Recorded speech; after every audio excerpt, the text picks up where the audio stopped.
Hello everyone. This is Susan Hepburn, and I'm just going to provide for you a little overview on the measures that we cover in Session 2 of our Educational Identification Training for the Colorado Department of Education.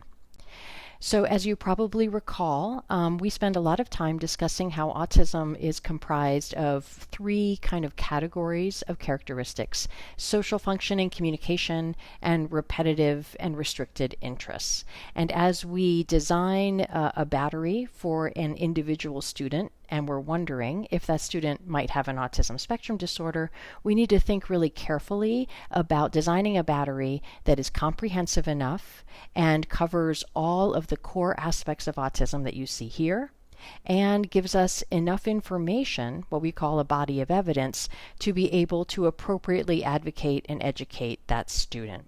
So we are now moving into the sections of our training about specific tools that you can use for different aspects of functioning that you need to be assessing. So let's get into some of the things that we know about some of the best practices and tools that we have for conducting an educational evaluation for ASD. Now, we always want to make sure that we are using a multiple method strategy where we are combining both formal and informal ways of gathering information. So we're going to want to have some standardized assessment tools, for example, in a particular student's battery, as well as less formal measures, open-ended observations, interviews, people's reports of what they've seen in different contexts. We want to make sure that we have a combination of observational data, information that comes from the perspective of the student himself or herself, also from the parents, caregivers, family members, as well as educators or school-based therapists that know the student well. We want to remember that in an eligibility evaluation, we are gathering information to answer those two questions. Is there something going on that is getting in the way of a student's educational performance? And if so, what shall we call it? So as you are documenting information about whether or not autism is a relevant category to consider for a particular student, you are also constantly gathering information about potential impact, whether or not the student requires specialized instruction. So while we are going to get into two different videos that go through different domains and how we measure them, I want to make sure that you keep in mind that we're not advocating for a specific recipe, that you really want to choose a particular measure in the domain that you're trying to assess that's really relevant for the individual student in front of you. So it's not a recipe-driven sort of thing, but the more that you know about the measures and methods that are available to you, then hopefully the more confident you can feel in your decisions of your measurement strategies. Now, in assessment in schools, it's really important to start with the past and move forward. And that's for a couple of important reasons. One is that as a field, we actually have more evidence about the early childhood years in autism than we do in individuals who are school age, particularly those in high school. So a lot of our research, a lot of our understanding about how autism presents is really strongest when we're looking at young children. So even if you are evaluating a student in middle school or high school, it's still important to learn about that early childhood developmental period. We want to always remember that when we're assessing for autism, we're looking for evidence of biologically based brain differences, probably differences in connectivity, in how different parts of the brain work together. So we know it's really complex, we know it's going to present differently in every individual, but we also know we're looking for core impairments in those three areas of functioning: social functioning, communication, and the range of activities and interests. And in order to really understand the student in front of you, we have to go back and understand what they were like as a young child, ideally from 2 years onward, and then to also try to understand what their entry into preschool or school was like, if they had any intervention and how they responded to those interventions. And you also want to understand what we might think about as alternative circumstances or things that are going to influence how we think about a student. So you'll need to understand, has the family been through anything traumatic in the past few years? Have they been through a lot of changes? Maybe perhaps not traumatic, but stressful. It's important to understand what's been going on with the whole family to some degree, in addition to understanding the child in front of you. And to me, as a clinical psychologist, that's particularly important now that we've been through COVID, because we have to consider a person's social experience much more than we may have in prior years of evaluating. So, developmental, medical family history, really important to understanding if autism could play a role. We also want to remember that in most cases, features of autism emerge before the age of 3. Now, there are some children who appear to be doing okay until they come into contact with groups of other children around preschool years, but it is very rare for a person to have intact social functioning, intact communication functioning, be really flexible and kind of going with the flow until they're 8 or 9, and then suddenly struggle in those areas. So we need to know what it was like parenting this person when they were younger. So the best way to do that is through some of the tools that are available to us in the developmental history. So one source would be to check out parts of published tools that give you questions that you might want to rely upon, as well as check out the documents that we've loaded in your binders from this training. You'll see examples of developmental history forms that CDE has helped us curate. Now, a couple of tools that have good measures to guide you include the Childhood Autism Rating Scale. In their second edition, they have a questionnaire for parents and caregivers. You may also like what you can find in the Basque Structured Developmental History. It hits on a lot of the most important things that we need to understand for any child's overall well-being, and it also allows you to then pursue some more autism-specific questions. As I've mentioned, we've posted the developmental history questionnaire that we use, which combines what we do in clinical settings with school settings. And then you may also find that you simply want to do an open-ended interview with parents and just ask some basic questions like, gosh, can you tell me what he was like as a little boy, say a toddler at the age of 2? And start with the positive things. What did he like to play with the most? Did he prefer a particular caregiver? What sorts of things made him laugh? And then as you're having this conversation, the parents will give you openings to ask some more questions to try to understand at what age did he speak his first words? When did he first use phrases? Were those spontaneous phrases, or was he kind of chunking his language? You'll see the developmental history questionnaire give you examples of this. In addition to understanding basic language milestones, we also want to gear the conversation toward motor skills. We want to try to understand if the child ever had delays in walking or crawling or skipped any particular milestones, and how well they use their hands in day-to-day life. So while motor functioning is not thought of as a core feature of autism, there are definitely some what you might call soft neurological findings. So things that some people with autism will exhibit, such as an unusual gait, difficulty using 2 hands at once, or some unusual motor planning that may occur. So an associated feature, but an important thing to pay attention to, as it can be an indicator that the connectivity of somebody's nervous system is not quite completely intact and maybe adapting and still growing to help itself be more efficient. So interviews are really going to help you because you want to get a feel for not only the behavioral milestones a child might go through, but you also can then steer the conversation toward what are you currently concerned about?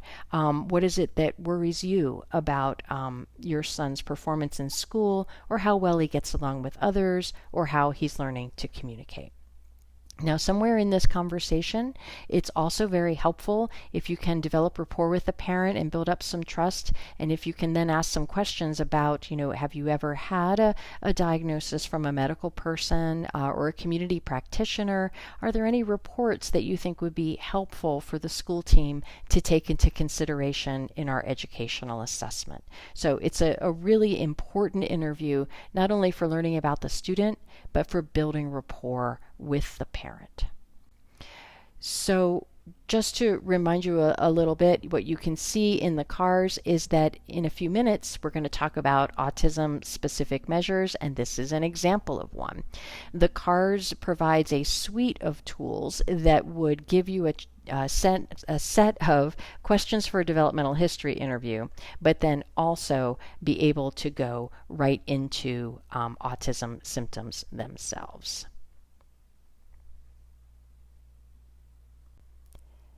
So, pardon me. So let's talk about some autism specific tools that you may want to use in your evaluation practice. So this is just a summary slide of the tools that we're going to go over today. We won't do the annotation activity because this is a little virtual makeup session. You'll notice that one of the tools has been crossed off. I will talk about that very briefly when I get to it. Basically, I want you to know that our review of the research on the assessments is ongoing. We always pay attention to the literature, and we've discovered a couple of articles that reduced our confidence in some of the psychometric qualities of a tool. So we're no longer keeping the Gilliam on our particular list. Others may feel differently, but I'll talk about that more in just a moment. Right now then, I'm going to go tool by tool and talk to you about our options for autism-specific assessment measures. Now, you want to keep in mind that you almost always want to use more than one measure of a particular domain. So using more than one autism measure is strongly recommended. This is the case no matter how good the tool is. So one of the tools you may have heard about, the Autism Diagnostic Observation Schedule, or the ADOS, now in its second edition, is commonly referred to as our gold standard tool for assessment practice. And it's definitely one of the most highly regarded tools for understanding if a person's presenting with autism features for lots of important reasons. And I'll go through some of those reasons as well as describing its role in school-based practices. So the ADOS was developed in the late 80s, early 90s by Kathy Lord and her colleagues. They were basically an international team, and the idea was that researchers around the world were studying autism, but not using the same methods to identify the people to participate in their studies. And this was creating a lot of problems in interpreting research findings. People were basically studying vastly different individuals and then calling it all autism. So the ADOS was developed for research purposes. It's not designed as a pick up and use practical assessment tool. It has a really rigorous training protocol, requires between 9 to 12 months to get to reliability and certification. The training is intense and it's expensive. And that's because it results in research reliable information that really facilitates the study of the condition. There are 5 different modules that correspond to different developmental levels, primarily based on language level, but sometimes based on age. And the ADOS is an excellent way to learn about how autism presents in different individuals at different functioning levels. However, given the intense training demands and the expense of not only attaining certification but maintaining it, because in order to be a reliable administrator and scorer, you need to also participate in regular collaborative consensus scoring activities in order to maintain your reliability. It turns out to be a pretty expensive process that school districts or BOCES that are not doing 2 to 4 ADOSs a week or 2 to 4 autism evals a week probably wouldn't find it to be a cost-effective approach. Now, if you have team members who are already trained and are maintaining their certification, then absolutely do an ADOS on the student and include it in your report. It provides a lot of good information. But from a cost-effectiveness standpoint administratively, given a lot of staff turnover, unfortunately, and how much time it takes, the ADOS has not been a particularly useful or efficient tool in smaller districts, in BOCES that aren't doing 2 to 4 autism evals a week. So keep that in mind. We also will publish a little strengths and weaknesses on the tool.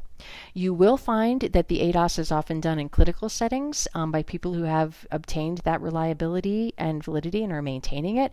Definitely, as we'll discuss in the training, you're going to want to include those reports in your assessment and then decide what aspects you need to reassess and whether or not you can include it fully as part of your body of evidence. And that's your call. So we have the ADOS, and even if you had a good ADOS, you'd still want to get parent report, teacher report, and other aspects of the reports of autism symptoms. So another tool for you to consider is the Childhood Autism Rating Scale. The CARS is now in its second edition, and it's useful for anyone older than the age of 2, goes all the way through adulthood.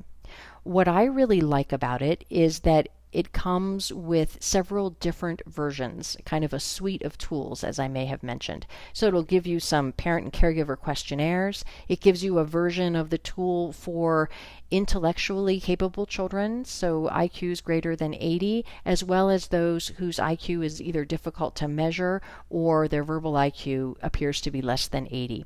And so that allows you to look at children who we might have considered as more quote-unquote classic autism in the past versus those that we may have thought about Asperger's, or what we used to call high-functioning autism. High functioning, as you probably know, is a term that doesn't really help us because it's hard to know what they mean by what's functioning well. But so you might just think about complex functioning, but IQs above 80. The CARS allows you to take information from parents, from teachers, from multiple observations, and pull it all together into one tool, allowing you then to generate an overall score that gives you a sense of severity relative to other individuals of taking that form of that age. And so you can actually use it to synthesize input from multiple team members. The psychometrics of this tool are greatly improved over the first version, and the differentiation of the two different versions is something a lot of clinicians are quite enthusiastic about. I like that it gives you some quantifiable ratings, but you also are required to note your specific behavioral observations that back up that rating. So to me, the thought process of filling out the CARS helps me actively conceptualize what I'm seeing in a student. The Clear Autism Diagnostic Evaluation, or CADE, is a relatively new tool developed by colleagues in the Broomfield area. So this is a software tool available online to parents, anybody over the age of 3. They have a service that allows the parent to fill out an online questionnaire, and then their clinicians interpret it. This is not a tool that we as a school can reach out and do, but you may have parents who seek this assessment service in our community and then would receive a report based on these 11 areas of evaluation. When you receive that report, you can then integrate that into your existing body of evidence. The Gilliam Autism Rating Scale, as I mentioned, is a tool that we have decided to remove from our list, and that's because of a couple of things. The first is there's a high number of false positives, meaning the tool indicates the person has autism when other evidence might contradict that. So it's actually gotten some studies recently have demonstrated that it doesn't differentiate ASD very well from emotional disorders. So it's actually not identifying autism better than chance. So it's something to be really careful about. In my experience, I think too, it's based on a model of autism that's a bit more European influenced than our current way of thinking about it. So some of the items may not read to parents in the United States in the same way that they do to parents in the UK. Now, just because we take a measure off of our list doesn't mean you can't use it. You can always use your professional judgment.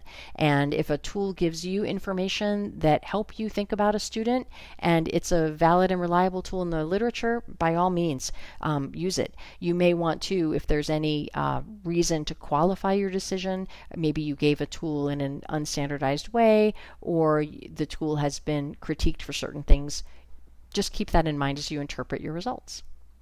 So next tool, this is the Underlying Characteristics Checklist, or the UCC. This comes from the Ziggurat model and is created for individuals from 6 months through adulthood. This is a really interesting informal measure. So it gives you some non-standardized qualitative data and really helps you think about not only the core features of autism, but some of the associated features. I also like that the developers have considered different subgroups of individuals who may have autism. And so as you can see here, you've got choices about the different checklists you could choose to use. The UCC has also been demonstrated to be a helpful tool if you're assessing female students, particularly at older ages if they haven't already been identified. And it provides you with an opportunity to link your assessment results to ideas for curriculum and intervention. While there aren't any cutoff scores or numbers, the information that you get from this will give you a lot of good evidence if those symptoms are present, as well as ideas about how they may be impacting on a student's educational performance.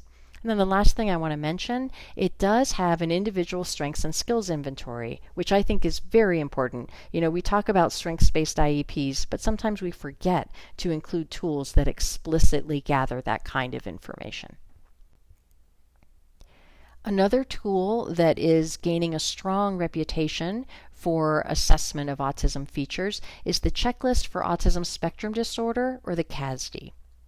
It's basically for birth to 17, take you through most secondary students. It's brief. It basically is looking at 30 different items that reflect different day-to-day aspects of autism. One of the things I like about this tool is that it uses language that is directly accessible and very clear. So I like to give it to paraprofessionals, teachers, parents, and get multiple opinions. Some places use it as a screener. Because it's so quick and easy to do, you might decide to try this first, and if they don't endorse any ASD related behaviors, you can move on to other differentials. But if it does show that autism behaviors are emerging, you probably will want to do another measure that can give you more detailed information, but an excellent place to start. Now, on the other end of the scale, with regard to how much time a measure takes, is the Autism Diagnostic Interview Revised. This is the measure that, of all of the ones I've discussed today, takes the longest to administer and score.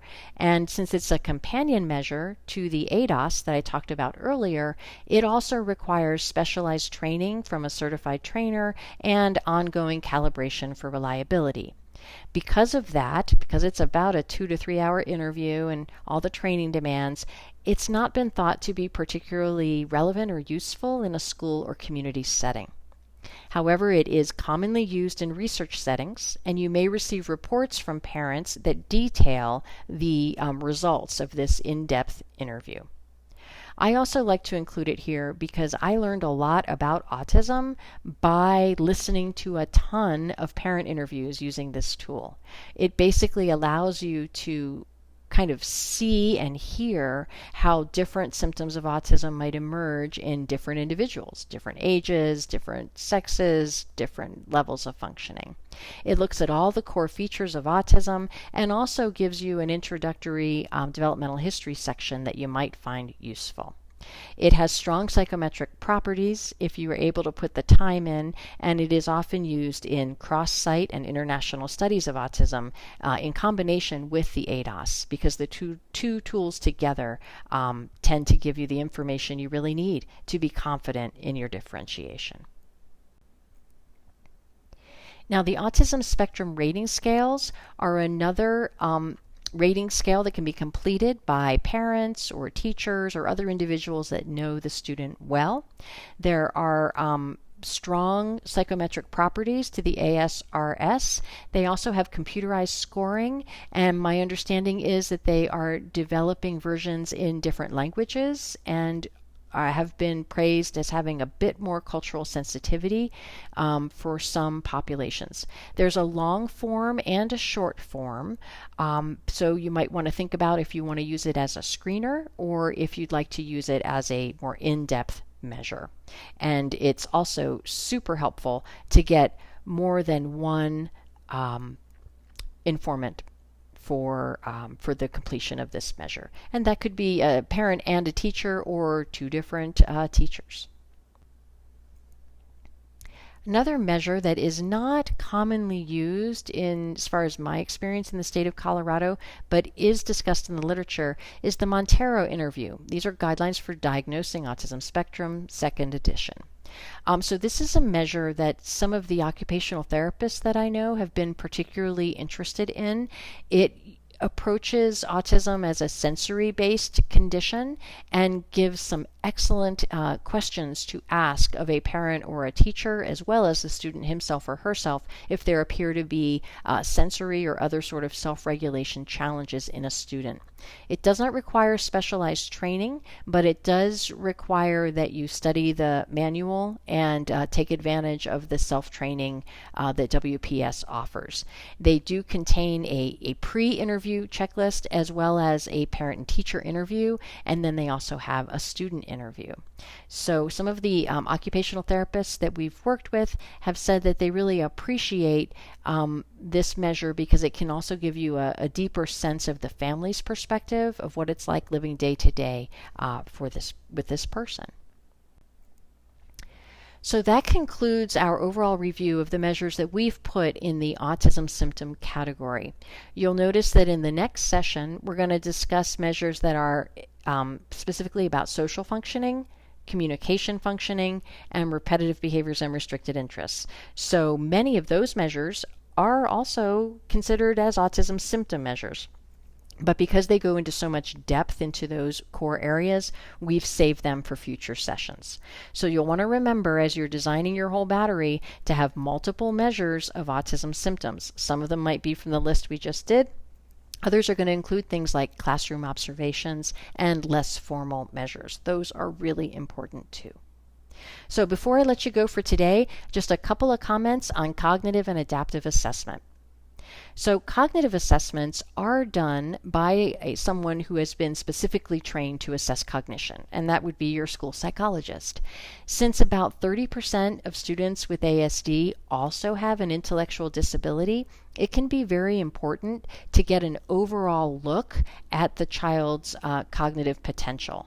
First, to determine whether or not there is an intellectual disability, kind of from the overall scores, but then, in my experience, even more importantly, to take a closer look at any gaps or places where there's a discrepancy, where maybe a person is much stronger in one type of thinking or problem solving and much weaker in another. So for example, I'm sure many of you have had students whose nonverbal reasoning was much better than their verbal reasoning because maybe their language system just was not working very well. That's an important gap to understand and gives us a lot of information about how we're going to provide some specialized instruction. So it's really important to look at that overall cognitive ability as well as any patterns or weaknesses within the overall profile. And school psychologists are trained to do a beautiful job on this kind of assessment. It's also important to assess attention and executive function. And we won't talk about that very much here. We'll mention it a little bit more in the repetitive domain. But any tool that you would use to assess how a student is regulating himself or herself, able to coordinate attention, and able to think about other people while doing it, those are all important areas to assess. That's because we know that attention deficit, sometimes with hyperactivity, sometimes not, often co-occurs with an autism spectrum disorder. And as a team, you might be deciding if it's one or the other or both, and if it appears to be both, which one is the primary driver of why this student needs specialized instruction? And do you need to mention the other as a secondary eligibility? Now, as you are assessing these aspects of attention and executive function, you may not need to call out the ADHD, but perhaps you can see that there are challenges in executive functioning that this student is experiencing that could be a part of her autism and that are impacting her quality of life and her educational outcomes. So you want to keep all of these things in mind when you're looking at cognition. It's not just does the child have an intellectual disability or not, it's understanding more about that profile and more about cognitive processes aspects of problem solving that are going to be really important to understand for a particular student. It's a highly individualized decision. One of the measures that we do use in schools pretty commonly is the Barkley Deficits and Executive Function Scale. It's for school-aged children and adolescents. It has pretty strong evidence behind it. It does not take very long to do. The short form is an excellent screener. The long form, closer to 15 minutes. I actually like to do it as a parent interview and gather some examples. It'll give you a lot of what I consider to be pretty practical information about day-to-day executive functions. We will also talk to you later about the brief, the behavior rating inventory of executive functions, when we get to our section on repetitive behavior and restricted interests. So in addition to understanding how a child is thinking and solving problems, we also want to be sure that we assess the student's independence, their current real-life functioning, their adaptive skills.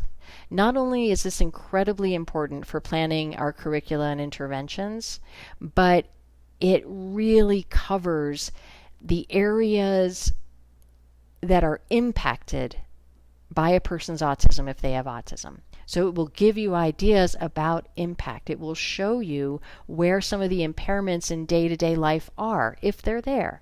It also allows you to look at things like leisure skills, which are important for informing whether or not there's restricted patterns of interest.